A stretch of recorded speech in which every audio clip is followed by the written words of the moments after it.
Hey, it's Jessica with Beyond Texture, and welcome to your texture journey. All right, anyways, so I get this question often with all of my textured guests, whether you're wavy to tight curl, curly, transitioning, all the way in between. How do I sleep at night? I sleep at night by using a few of my tools that I want to incorporate for you here. So the easiest way to sleep at night is with a satin or silk pillowcase. This is a pillowcase that I have got from Gilded Fox Silk.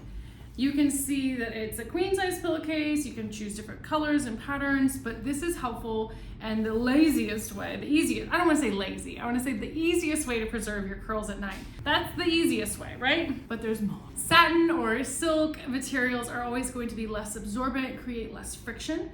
Cotton tends to be very absorbent. We want to avoid using cotton fabrics. We want to use something silky or satiny to protect our curls. So the next option you have is a scrunchie. You can see here, satiny kind of material. With that being said, how do you do your pineapple? We're going to gently comb it pretty loose, and you can just let your hair kind of set. This is a tighter scrunchie, so I didn't need to double tie it because it's gonna help just hold the curls in place. Maybe you choose to utilize the horseshoe section of your curls. I tend to work with the curls as they live and try not to rake through them, kind of find curl groupings to play with. If you find that your bottom curls pull out of your pineapple and they get really loose and elongated, maybe you try a mini pineapple. So you're just doing the top half and you're leaving down the bottom. So that way you can preserve the curls on the bottom and not stretch them out and still keep some height in the pineapple subsection. In this case, you can still continue to use your silk or satin pillowcase or maybe even a bonnet on top of it. Here we have our Beyond Texture bonnet. A little reminder to know your frizz, kind of like know your enemy out here, because when you know what's going on with the frizz, you're less harsh on yourself and on your texture.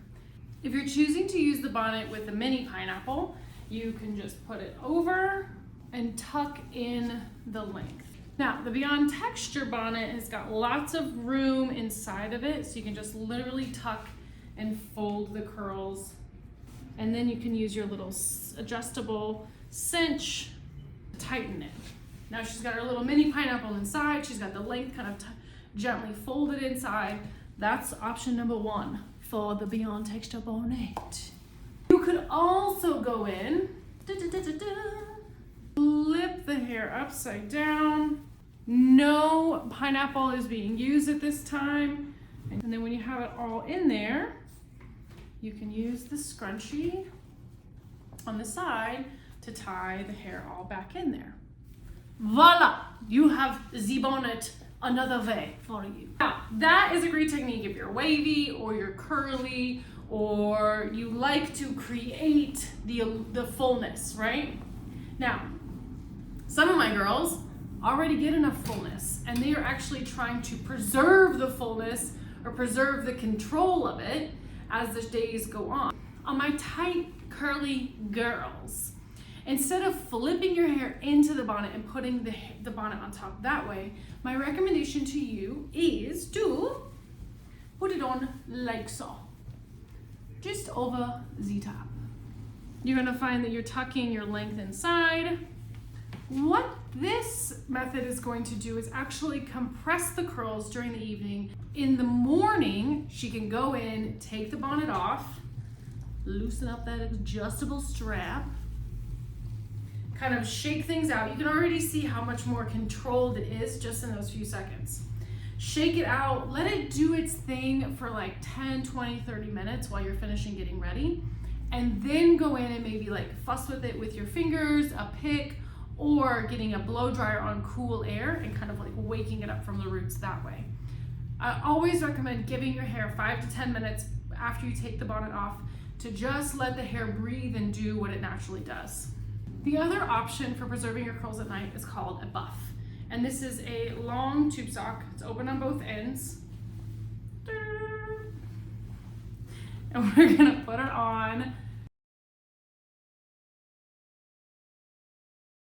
Take it like a lock sock almost. What this is gonna do is compress the shape inside and protect the hair through the lengths of the hair. Again, if you want to remove it in the morning, simply remove it, give it 10 minutes or so to kind of shake out and do what it wants to do, and then you can just flip it, shake it, kind of pick at the roots, or even blow the hair dryer into it. The other option, if you're looking to preserve the curl and the volume of the curl you want to enhance. Now that technique was going to be something that you use when you're looking to compress the volume and the hair creates its own volume, aka like tight curls or super curls, is flip the hair over the top. Now, you can do this a few ways. You can leave it open and full, just like it is there, which is actually a really cute style. I'm not even mad at it. I could just like tuck and pin a couple little things in here. Or you can take the length in the back, the front, just like so. However you choose to preserve your curls, just do it. Especially when you have a really good wash day, especially on day 1, day 2. This is gonna help you embrace your crown. Be patient with yourself as you begin to understand and know your frizz, and reach out to me, Jessica, your texture specialist, if you ever have any questions. We'll see you soon.